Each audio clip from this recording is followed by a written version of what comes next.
Le schémascope présente un schéma pour comprendre les formules génétiques comme 2n égale 4.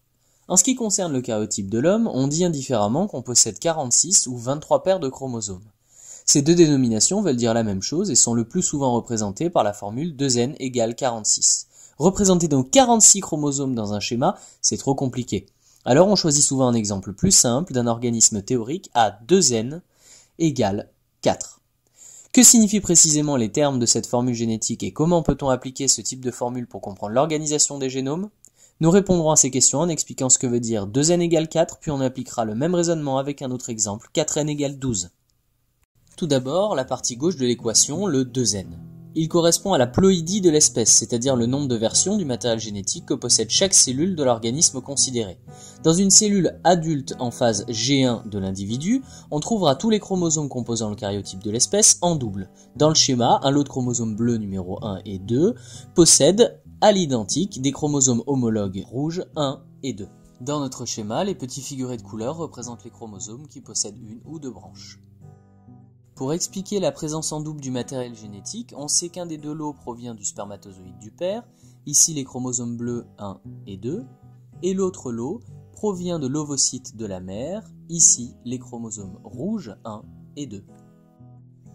Pour récapituler, l'espèce considérée possède un lot de chromosomes transmis par le père et un par la mère, ayant donc deux fois l'ensemble du matériel génétique dans chacune des cellules. L'organisme est qualifié de diploïde ou 2n. À droite de l'équation, on trouve un chiffre. Il totalise l'ensemble des chromosomes de chaque cellule. Vous allez dire que selon l'étape du cycle cellulaire, les chromosomes subissent des variations. Est-il possible que la formule génétique change au cours du temps? Essayons avec la cellule 2n égale 4 en phase G1 comme tout à l'heure. On voit que chaque chromosome possède son homologue. Avec deux paires de chromosomes, on compte bien 4 chromosomes au total. En laissant le cycle cellulaire se poursuivre, on arrive à l'étape G2 dans laquelle le matériel génétique est doublé. Si on observe les chromosomes, on constate qu'ils possèdent chacun deux branches. Mais est-ce que le nombre total de chromosomes a changé? Non. Il y a 4 chromosomes en permanence dans la cellule, en G1 ou en G2. Le chiffre de droite correspond donc au nombre constant de chromosomes dans la cellule.